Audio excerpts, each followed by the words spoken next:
अस्सलाम वालेकुम दोस्तों, कैसे हैं आप सब। अल्लाह से दुआ है कि आप सब खैरियत से हों, हम भी यहाँ ठीक हैं।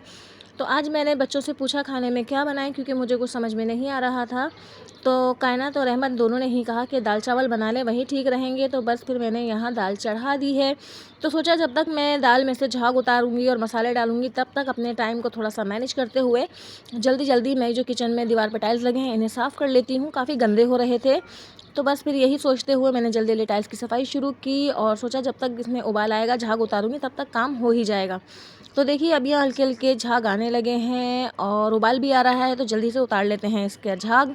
तो मेरा हुलिया देखकर आसानी से अंदाज़ा लगाया जा सकता है कि मैं अभी अभी किचन से निकल कर आई हूँ, क्योंकि मैं कर रही थी टाइल्स साफ़। फिर मैंने दाल भी चढ़ा दी है साथ ही साथ। तो बस चावल मंगवा के भिगोने हैं, तो जल्द ही ये काम भी मैं कर लूँगी।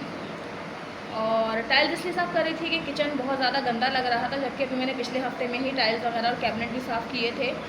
लेकिन हवा में बहुत ज़्यादा धूल मिट्टी है, जितनी दफ़ा भी सफाई कर लो लगता ही नहीं है। झाड़ू पोछा करने के बाद भी 1-2 घंटे में ही घर इतना गंदा हो जाता है कि ऐसा मालूम होता है जैसे आज हमने घर की सफाई ही नहीं की। तो इसीलिए ही मैंने सोचा चलिए आज ये काम भी कर लेती हूँ, क्योंकि फिर रहते रहते काम रह जाता है। फिर कभी एक काम कभी दूसरा काम। और वैसे भी अभी पानी नहीं आया है, जैसे ही पानी आएगा तो मुझे कपड़े भी धोने हैं। तो बस इसी ख्याल के तहत मैंने सोचा चलो आज ये काम कर लेती हूँ और इसमें ज़्यादा पानी भी खर्च नहीं होगा। तो बस कमरे का झाड़ू पोछा करने के बाद, गैलरी का पोछा लगाने के बाद मैंने ये काम भी निपटा लिया है। और अब थोड़ी सी देर फ्री होकर बैठी हूँ। बच्चे दरवाजे पर ही हैं। और आज जो है हमारी मस्जिद में बार बार सुबह से यही ऐलान हो रहा है कि बाइक वाले एहतियात करें, बच्चों को साइकिल चलाने के लिए रोडों पर ना छोड़ा जाए। क्योंकि मौसम आप लोग भी जानते हैं कितना ख़राब है, तूफ़ान का ख़तरा बताया है। तो इसी बात को बार बार दोहरा रहे हैं मस्जिद में भी, और साथ ही साथ ये भी कह रहे हैं कि बच्चों को खंभों से दूर रखा जाए और अपने कुर्बानी के जो भी जानवर हैं उन्हें खंभों के साथ ना बांधा जाए, क्योंकि हवा इतनी ज़्यादा है, खुदा ना खास्ता कोई हादसा पेश आ जाए। तो बार बार बस एहतियात करने के लिए ही बोल रहे हैं। लेकिन बच्चे हैं कि मानकर ही नहीं दे रहे हैं। कितनी दफ़ा मना किया है अहमद रज़ा को कि घर में आ जाओ, पर नहीं, वो फिर भी अपने दरवाजे पर ही बैठा हुआ है, सुनता ही नहीं है। लेकिन मैंने उसको कह दिया है कि दरवाजे के सामने से मत हटना, बस यहीं बैठे रहो, गली में चहलकदमी नहीं करना। तो आखिरकार मेरी बात मान ली है और तीनों बच्चे बैठे हैं दरवाजे पर।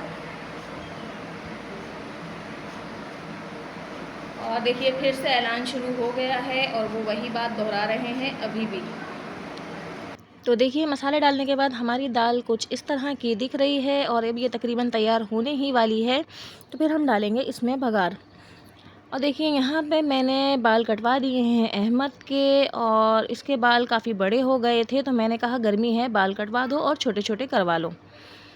तो यहाँ पे देखिए दाल बनके कुछ इस तरह तैयार हुई है। तो अब लगाते हैं बघार। तो बघार को ज़्यादा मसाले नहीं डालूँगी, बस सरसों का तेल गरम करने के बाद मैंने उसमें डाला है ज़ीरा।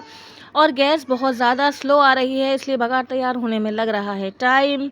तो जैसे ही बघार तैयार होता है तो बस फिर अपने काम को आगे बढ़ाते हैं। और जब तक बघार बन रहा था तो मैंने यहाँ पे प्याज काट ली थी।